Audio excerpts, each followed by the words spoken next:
পাকিস্তান এবং আফগানিস্তান আরো অনেক দেশ আছে, সেটা তো একদিনে এক ভিডিওতে সব আলোচনা করা যাবে না। কিন্তু পৃথিবীতে পাকিস্তান এবং আফগানিস্তান এই রাষ্ট্র দুটি হল ধিক্কৃত সারা বিশ্বে, এবং এটা অভিশপ্ত রাষ্ট্র। এই সমস্ত রাষ্ট্রে যারা জন্মগ্রহণ করেছে এবং বাধ্য হয়ে তারা বসবাস করতেছে, তাদের মতো হতভাগ্য এই পৃথিবীতে আর কেউ নাই। আপনারা দেখেছেন আফ্রিকার জঙ্গলে এখনো কিছু মানুষ বসবাস করে, তারা স্বাধীনভাবে তারা জীব জানোয়ার পশু পাখিকে ব্যাঙ সাপ যা পায় ধরিয়া খাইয়া জীবন জীবিকা নির্বাহ করে। এই আধুনিক বিশ্বের সাথে তাদের কোনো যোগাযোগ নাই। কিন্তু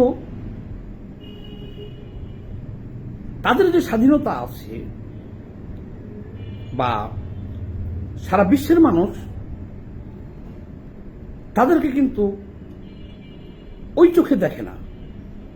অর্থাৎ পাকিস্তান এবং আফগানিস্তানকে যেভাবে ঘৃণার চোখে দেখে, যে এই দুটি দেশের মানুষ, সাধারণ মানুষ তো নিরুপায়, তাদের কিছু করার নাই। কিন্তু এই দেশ দুটি যাদের হাতে আছে, এই এত বছর ধরে তারা জাতি হিসেবেও এখন ধিক্কৃত হয়ে গেছে, সারা বিশ্বে ঘৃণিত হয়ে গেছে। আর এই পাকিস্তানের আর আফগানিস্তানের কিছু কুলাঙ্গার সেই মতাদর্শে বা তাদের বীজ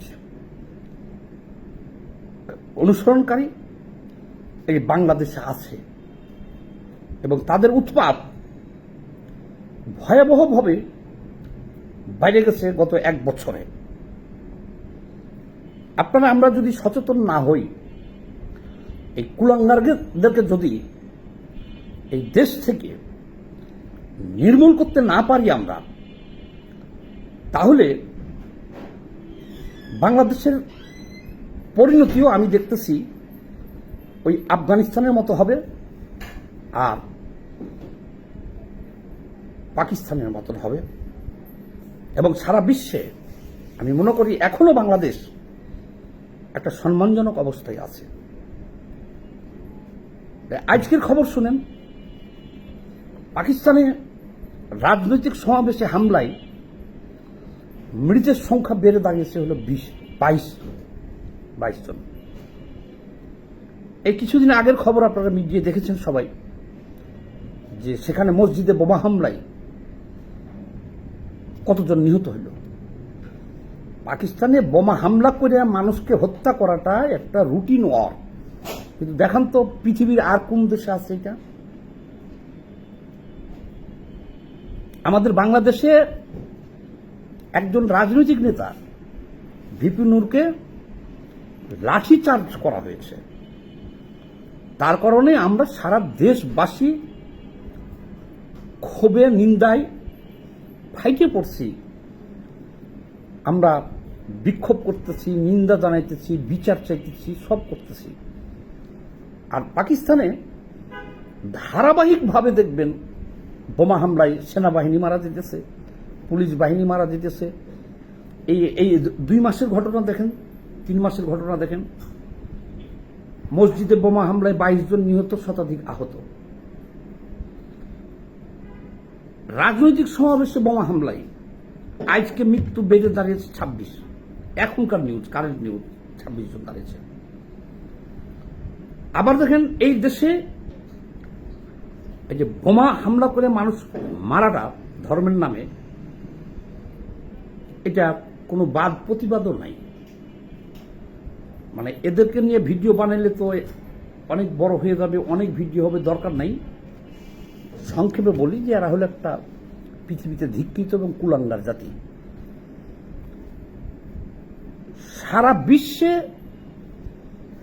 পাকিস্তানি যত ভিক্ষুক আছে, ভিক্ষা করে, মাইঙ্গে খায়, তারা বিমানেও ভিক্ষা করে, সৌদি যেও ভিক্ষা করে, বিভিন্ন দেশে যেও ভিক্ষা করে।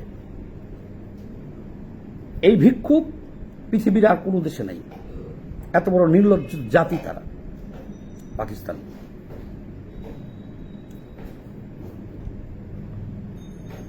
তারা পারমাণবিক ক্ষমতা অর্জন করছে, কিন্তু আমাদের কাছে তথ্য আছে তারা এই পারমাণবিক অস্ত্র দিয়া একটা কাজই করতে পারবে, তারা আত্মহত্যা করা ছাড়া কোনো কাজে এই পারমাণবিক অস্ত্র ব্যবহার করতে পারবে না, সেই ক্যাপাবিলিটি তাদের নাই। কয়েকদিন আগে পাকিস্তানের সেনা প্রধান যে ঘোষণা দিল যে আমরা যদি মরি অর্ধেক পৃথিবী নিয়ে মরব, এই ইঙ্গিতটা কেন দিয়েছে? অর্থাৎ তারা বলেছে যে আমরা যদি ভারত আমাদের আক্রমণ করে, আক্রান্ত হই, তাহলে আমরা ভারত ছাড়া তো আর কেউ পাকিস্তান আক্রমণ করতে চাই না, রাজিও না। ভারতকে ইঙ্গিত করে বলছে যে ভারত দ্বারা যদি আমরা আক্রান্ত হই তাহলে আমরা অর্ধেক পৃথিবী নিয়ে মরব, মানে তাদের যে পারমাণবিক অস্ত্র আছে এগুলোকে তারা বাস্ট করে দিবে।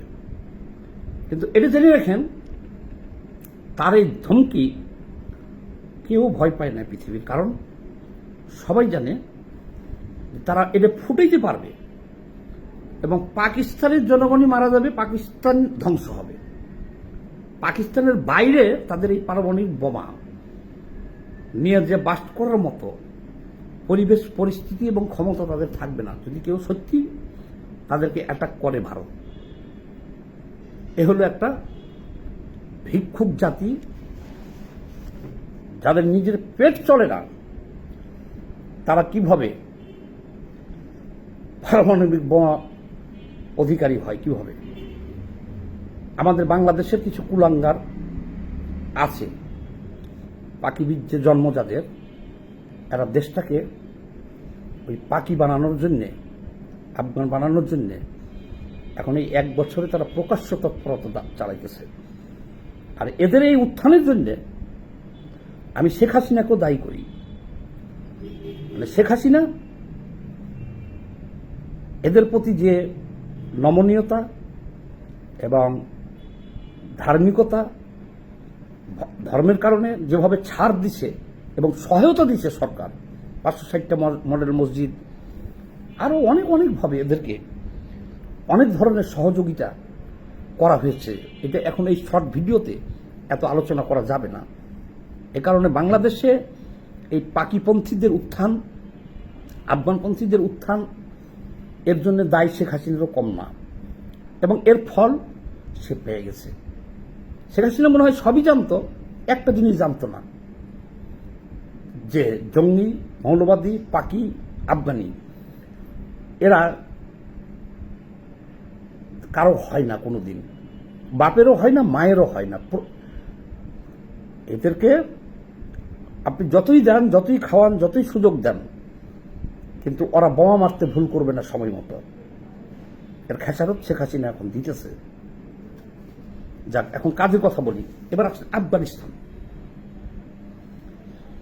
আফগানিস্তানে একটা ভয়াবহ ভূমিকম্প হয়েছে, সেখানে অনেক মানুষ হতাহত হয়েছে, নারী, পুরুষ, অনেক মানুষ হতাহত হয়েছে, শিশু। ভূমিকম্প তো আর বাচ্চা মানুষকে আহত করে না, সেখানে নারী হইতে পারে, পুরুষও তো হইতে পারে, শিশুও হইতে পারে, আবার বৃদ্ধ বনিত সবাই আহত হয়েছে। দেখেন, সেখানে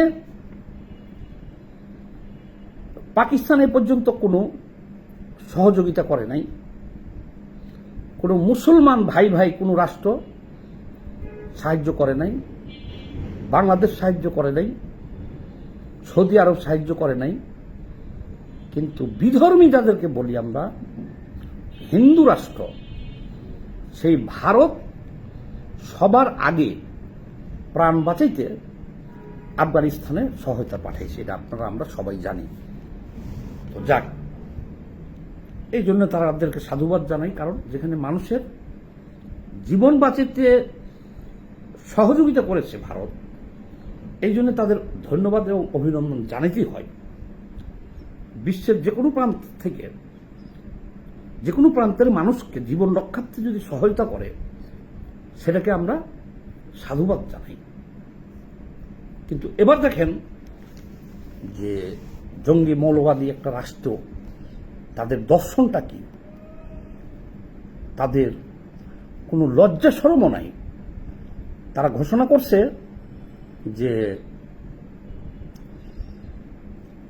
নারীদের চিকিৎসা দেওয়া হবে পরে, আগে পুরুষদের চিকিৎসা দেওয়া হবে। কেন আগে পুরুষদের চিকিৎসা দেওয়া হবে? কারণ একই সময়ে সমস্ত চিকিৎসা দেওয়ার মতো সবাইকে তাদের ডাক্তারও নাই, সেরকম হাসপাতালও নাই, মেডিসিনও নাই। তাহলে কি করতে হবে? আগে পুরুষগুলোকে চিকিৎসা দিয়ে বাঁচাতে হবে, তারপর নারীকে চিকিৎসা দিতে হবে। কিন্তু সারা পৃথিবী কি বলে, মানবতা কি বলে, যারা আহত হয়েছে সবাইকে তো একই সাথেই চিকিৎসাটা দিতে হবে। তাহলে এবার দেখেন নারীকে তারা কি মানুষ মনে করে? মানুষ মনে করে না। এটা তো আমার কথা না, এটা সারা বিশ্বে ভাইরাল হয়ে গেছে নিউজ, এক। আর দুই নম্বর, তারা যেহেতু তাদের দেশে নারী ডাক্তার নাই বললেই চলে, এখন তারা আহ্বান জানাইছে বিশ্বের কাছে নারী ডাক্তার পাঠানোর জন্য। এখন এদেরকে কোন ভাষায় গালি দিব বলেন? নারীদের চিকিৎসাটা ওই দেশের নারী ডাক্তার নাই বললেই চলে। যাও তো যে জন্য আছে, অল্প কিছু আছে নার্স। এখন তারা এই পুরুষ ডাক্তার দিয়ে নারীদেরকে চিকিৎসা দিবে না, এটা তাদের শরীয়তের বরখেলা। এই কারণে আহ্বান জানাইছে বিশ্ববাসীর কাছে নারী ডাক্তারের কারণে। নারী ডাক্তার গেলে ভূমিকম্পে আহত মানুষ তারা কষ্ট করতেছে, এই অমানবিক কার্যক্রম দেখেন আফগানিস্তানে। এখন দেখেন, আমি টোটাল যে বিষয়টা দেখাতে চাইলাম এখানে, যে পাকিস্তান সাহায্য পাঠায় নাই, বাংলাদেশ পাঠায় নাই, বা সৌদি আরব পাঠায় নাই। এরা কেন বলতেছে? এরা সব সময় বলতেছে মুসলমান মুসলমান ভাই ভাই। আর ভারত তো হলো বিধর্মী রাষ্ট্র। জীবন রক্ষার্থে ভারত আগে ওখানে ঝাঁপিয়ে পড়ছে, আর কেউ সহযোগিতা করে নাই। আর চিকিৎসার ব্যাপারে নারীদের শিক্ষাই যেখানে নিষিদ্ধ, সেখানে আবার নারীদের চিকিৎসার জন্য নারী ডাক্তার তারা পাবে কোথায় বলেন? শরীয়তের খেলাফের কারণে পুরুষ ডাক্তার দিয়ে নারীদের চিকিৎসা করাবে না, বিভিন্ন মিডিয়ায় দেখতেছি। তাহলে যে বিদেশ থেকে নারী চিকিৎসক আসলে এরা চিকিৎসা পাবে, ভালো কথা। তো নারীদের শিক্ষাই যেখানে নাই, নিষিদ্ধ, সেখানে নারীদের চিকিৎসা করার জন্য নারী ডাক্তার তারা কোথায় পাবে? এই অদ্ভুত জঙ্গলি জানোয়ারগুলা এই যে পৃথিবীতে, এই একটা রাষ্ট্র আর এই একটা রাষ্ট্র, তাহলে এই অদ্ভুত জঙ্গলি জানোয়ারদের মতাদর্শ নিয়ে বাংলাদেশে যারা ফালাফালি করতেছে, এদেরকে যদি আমরা যারা সচেতন আছি, আপনার তো ধর্ম নির্মূল করার দরকার নাই। ধর্ম কি সৌদি আরবেরা পালন করে না? মধ্যপ্রাচ্যে পালন করে না? ধার্মিক কি আর কোনো দেশে নাই?